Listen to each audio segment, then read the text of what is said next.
Es otra la forma en la que la gente está consumiendo audiovisual. Ese cambio nosotros no lo hemos comprendido todavía a cabalidad, pero es un cambio, el streaming no es solo un cambio tecnológico, es un cambio cultural. En este episodio, el académico del Instituto de Comunicación e Imagen de la Universidad de Chile y editor de la revista Primer Plano, Hans Stange, nos explicará cómo influye la aparición de plataformas como Netflix en la industria del cine y cuál es el futuro del séptimo arte. Desde sus orígenes, ir al cine implicaba el ritual de adentrarse en una sala oscura y disfrutar en silencio de un espectáculo fílmico. En la última década, sin embargo, se ha transformado la distribución, la exhibición y el consumo de estas obras. En este sentido, ¿cuál ha sido la evolución y los hitos tecnológicos que ha experimentado el cine? Hay cambios tecnológicos que son importantes desde el punto de vista de la creación, desde el punto de vista de la cosa técnica, por ejemplo, la aparición del sonido, la aparición del color.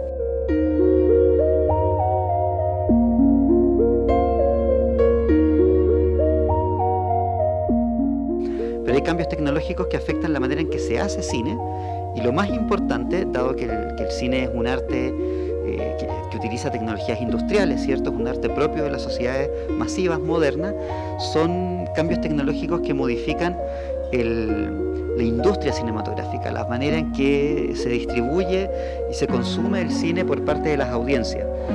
El cambio más importante en ese sentido ocurrió a fines de los 70, con la competición de la televisión y la aparición del video, porque obligó al cine a transformarse en un escalafón más. El cine dejó de ser el arte de masa, que había sido siempre, ¿cierto? Este arte tremendamente popular, para transformarse en un segmento, incluso un poco elitista, de un mercado audiovisual mucho más amplio, que ahora no solamente consumía cine, sino que también consumía series de televisión, programas de magazine, después videoclips, ¿cierto? Y eso generó el mercado y la industria del audiovisual que nosotros conocemos hasta ahora. Una de las últimas revoluciones en la distribución de obras cinematográficas fue la aparición de plataformas VOD, la sigla en inglés para video por demanda, donde el usuario paga una suscripción mensual y obtiene un amplio catálogo para ver desde su casa en cualquier momento. Con estos nuevos actores, ¿cómo podríamos describir el actual ecosistema cinematográfico? Los productos audiovisuales comienzan su vida comercial en el cine, ganan prestigio, ganan aura, y de ahí pasan al video on demand, al Blu-ray, al cable, al streaming, y terminan, ¿cierto?, en la televisión abierta, produciendo ganancias en todo ese ciclo, porque el cine es un arte caro, que por sí mismo no es muy rentable.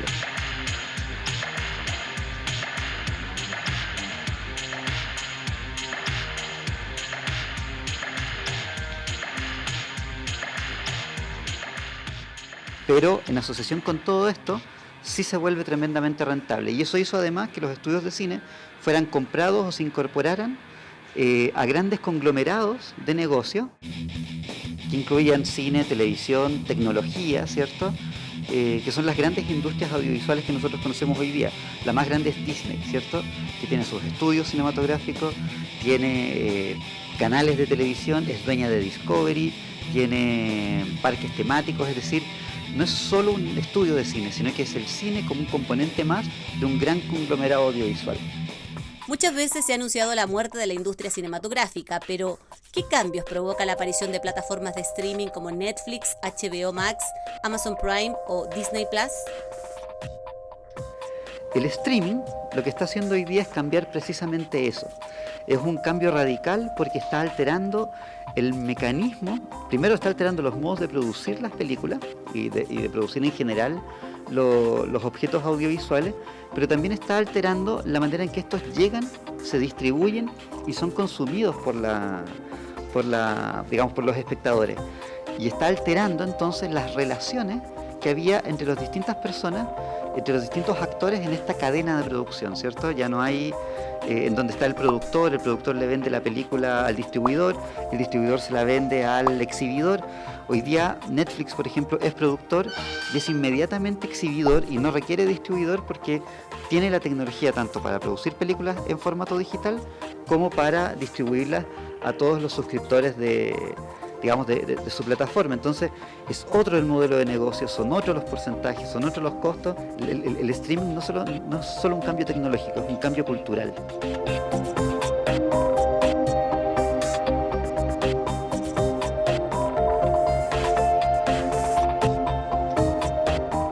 Para algunos usuarios, los algoritmos de las plataformas pueden ser el mejor crítico de cine. Sin embargo, directores como Martin Scorsese han señalado que con este nuevo sistema el arte del cine está siendo sistemáticamente devaluado, marginado, degradado y reducido.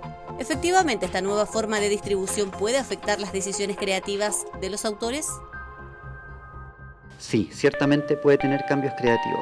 Yo pienso esos cambios en dos sentidos. Uno esperaría, por ejemplo, que las tecnologías digitales permitieran una mayor libertad creativa, porque la tecnología digital permite que uno pueda, por ejemplo, elaborar planos que serían físicamente imposibles de filmar, ¿cierto? Cámaras que se mueven por medio de una batalla espacial o cosas de ese tipo. Permite, por ejemplo, introducir efectos visuales que son mucho más baratos de producir ahora que hace 40 años, ¿cierto? Entonces da mayor libertad a los guionistas para imaginar situaciones que puedan ser filmables, da mayor libertad a los realizadores para poder ejecutar obras que hace 30 años atrás a lo mejor estaban en el papel y estaban en la cabeza de los artistas, pero no eran posibles de realizar por las capacidades técnicas del momento. Entonces uno podría pensar que sí, sería fantástico que el cine diera esa libertad. Pero, como la tecnología es manejada, ¿cierto?, bajo criterios mercantiles, en el sentido de que las productoras y las plataformas que manejan las tecnologías digitales, evidentemente, lo que quieren obtener son réditos de esto, se corre el riesgo de que pase exactamente lo contrario, de que la producción de cine y la producción audiovisual en general se vuelva cada vez menos creativa. ¿Por qué? Primero porque las plataformas de streaming utilizan algoritmos que, al igual que los algoritmos de las redes sociales, ¿cierto?, van compilando y almacenando información acerca de lo que tú ves. Y después te empiezan a ofrecer contenido similar a lo que tú estás viendo, porque el propósito de ellos es engancharte. Si tú viste una película de acción, después te va a ofrecer solo películas de acción. Si tuviste anime, después te va a ofrecer preferentemente anime. Si tuviste una película o una serie romántica, después te va a ofrecer solo series románticas. Y así sucesivamente, lo cual en el fondo empobrece el consumo.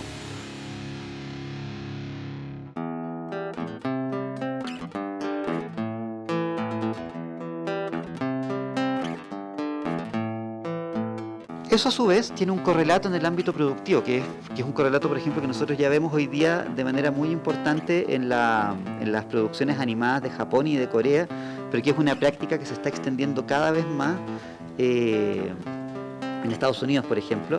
Uno lo ve con las películas del universo de Marvel, que es lo que se llama el fan service, ¿cierto? Es decir, empezar a mirar lo que en redes sociales están diciendo los usuarios, ¿cierto?, y el público consumidor, y forzar, ¿cierto?, determinadas decisiones creativas a lo que los usuarios creen para aumentar la asistencia al público de las salas o después las descargas de películas por el streaming. Entonces, no sé, qué tal actor encarne tal personaje, qué tal diálogo aparezca, qué tal secuencia haga un guiño a un cómic que es el cómic que leen los fanáticos de tal cosa, que el actor de la serie de los años 80 aparezca en la película de remake de los años 2000 con un papel diferente. Todo ese tipo de cosas que en un momento pueden parecer divertidas, ¿cierto?, son en el fondo modificaciones, ¿cierto?, a veces dolosas y muchas veces nada creativas a la realización audiovisual en función de lo que suponemos que los consumidores quieren, ¿cierto? Es ofrecer un producto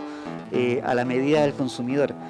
Y también eso limita las posibilidades de despliegue técnico, ¿cierto?, de despliegue creativo, de dejar espacio para la experimentación, ¿cierto?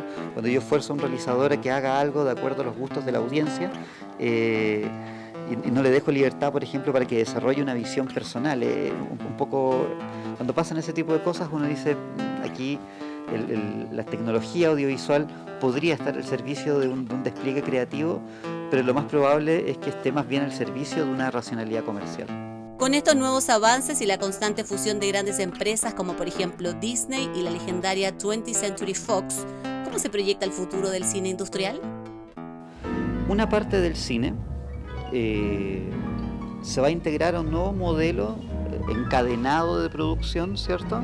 Un nuevo modelo encadenado de producción donde la tecnología digital va a ser el eje vertebral. Ese cine entonces va a estar emparentado con los servicios de streaming, con los videojuegos, con plataformas interactivas y va a tender a transformarse a partir de una lógica, por ejemplo, a partir de las lógicas narrativas inmersivas de los medios de los videojuegos, ¿cierto? Un cine excesivamente codificado para un público fanático, por lo tanto un cine lleno de estas lógicas, como te digo, de fanservice, de guiños, de efectos especiales, de cosas de ese tipo, inserto además en una cadena de mucho merchandising, en una cadena de, digamos, que no va a extender la vida por ejemplo, de una película como producto audiovisual, pero sí va a extender la vida de sus personajes y de la marca como producto comercial. Ahí el modelo fundamental, lo que estoy pensando, por ejemplo, es el universo de Marvel, ¿cierto? Y lo que está haciendo Disney con este año está anunciado que Disney va a abrir un parque temático de los Vengadores.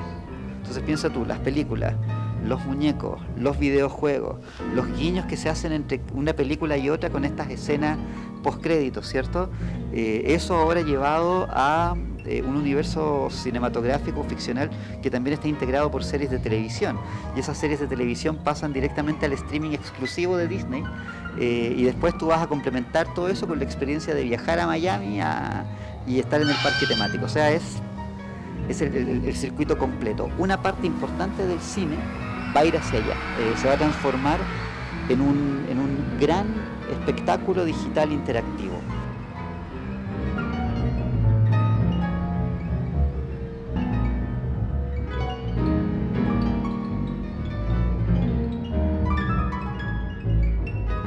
Una de las ventajas de las plataformas es la posibilidad de mayor acceso a películas independientes, con más variedad de temáticas o de distintos lugares del mundo. ¿Puede beneficiar este nuevo sistema a producciones más pequeñas o de nicho? El cine producido en América Latina o el cine producido en Europa, el cine que todavía apuesta, por ejemplo, por estéticas autorales, pero tiene medianas a pocas posibilidades de éxito comercial en salas de cine tradicional, que más bien apunta al circuito de festivales, también se va a transformar en un cine de nicho, también va a ser ese un público de nicho. Y lo mismo va a pasar con el consumo de cine clásico, ¿cierto? Que hoy día es un consumo de cine bien interesante porque, por ejemplo, para mi generación, cine clásico es Fellini, ¿cierto? Kurosawa. Para la generación de mis profes de cine, Fellini era como cine moderno y el cine clásico era Dreyer, Eisenstein, ¿cierto? Y por ejemplo, para la generación de mis estudiantes hoy día, cine clásico es Tarantino, no sé, Gladiador, está como un clásico, ¿cierto? Esas categorías van cambiando, se consumen a través del streaming, pero también van generando entre los espectadores cánones y ideas cinematográficas diversas. Ahora está comprometida con esa búsqueda de lo subjetivo y también con la búsqueda de la representación de lo temático.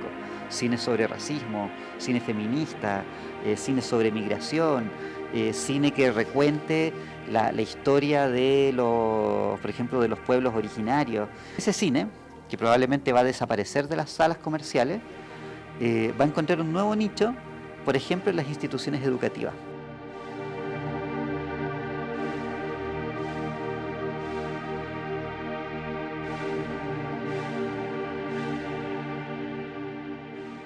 Parte de los festivales, tiene un circuito más o menos de consumo de nicho, ¿cierto? Y termina en las cinetecas, en las universidades, en los centros culturales. A ese otro proceso yo le llamo museificación del cine. Y suena terrible decir así como un cine museificado, es como que el cine ya se murió, ¿cierto? Como que se transforma inmediatamente en arte del pasado. Y algo de eso va a ocurrir, efectivamente, algo de eso va a ocurrir.